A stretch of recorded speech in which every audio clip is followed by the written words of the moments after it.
what I mean? what happened in Louisiana though?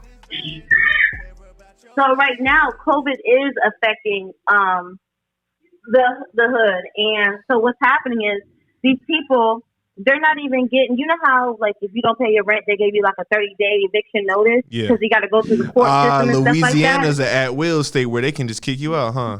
They can get like literally, they could give you 24 hours to vacate the premises. I thought that was before. I thought I saw that before COVID though. No. With the COVID situation, it just seems like they kicking into gear because now people can't work. So now that people can't work, they ain't got no money. Yeah. And now they ain't got no money, then it's gonna help the process go faster instead of like, slowing it down. No, that's and a lot of these people who are working, who have jobs and they can't work it, now sitting at home stressing about what they're going to do, and then they got to worry about how they're going to feed themselves. So my thing is, if you had to pick paying your rent over eating, which one are you going to do? Yeah, that's true. I'm going to eat. That's true. I'm going to eat. I'm not even going to lie. When I was broke, gas, I'm about to go to McDonald's and get 2 for $3. I'm going to get a 4 for $4. You said, fuck eating. Yeah, you gotta eat. Yeah, you gotta eat. Yeah, that's real shit. That's real shit, though. You do gotta. Yeah, man. So what's now happening is with that, what they're doing is, and in my opinion, I don't know if it's true, but in my opinion, what they're doing is they're gentrifying now. This is what's gonna happen. You kicking all these people out for these places to be sold to the highest bidder, for them to buy the property, for them to flip the property, and then make profit. Pretty much. This is the way they can finally get niggas up out of their shit. Use this as an excuse, and then we can gentrify it. My thing is, who the fuck won't live in goddamn Louisiana? That's a great question. I really don't know. But my thing is, if you live there all your life, you got roots there. Yeah.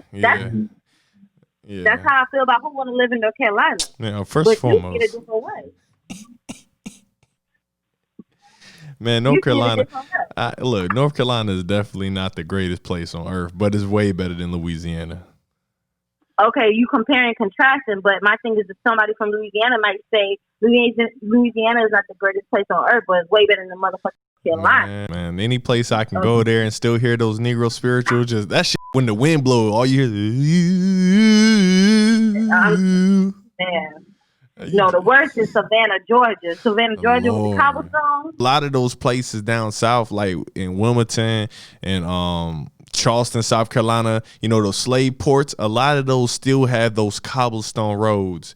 And every time I see that, it just makes my soul cringe, because I'm just like, yo, I know I can feel that, like the blood like soaked in the damn cobblestone. Like I can just imagine motherfuckers being sold and shackled and I hate walking on fucking cobblestone. You know what's worse though? It's the willow trees for me that lean in, that sad and depressed. Yeah. That right there, that's coming from the ground. That's coming from the root.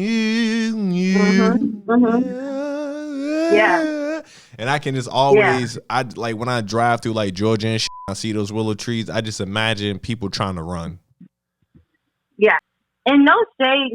But when I went there, because I had to go there, I went there when I was pregnant, like when I was like 4 months pregnant. Yeah. And I went to a restaurant, right? And I had like fish and grits and shit like that. Some southern meal. I swear to God, all I tasted was salt, my nigga. I was like, oh, they trying to kill the people. They trying to kill the people. They out here trying to kill them. They trying to kill them dead. Like, I was like, y'all eat that shit? That shit was just like, oh.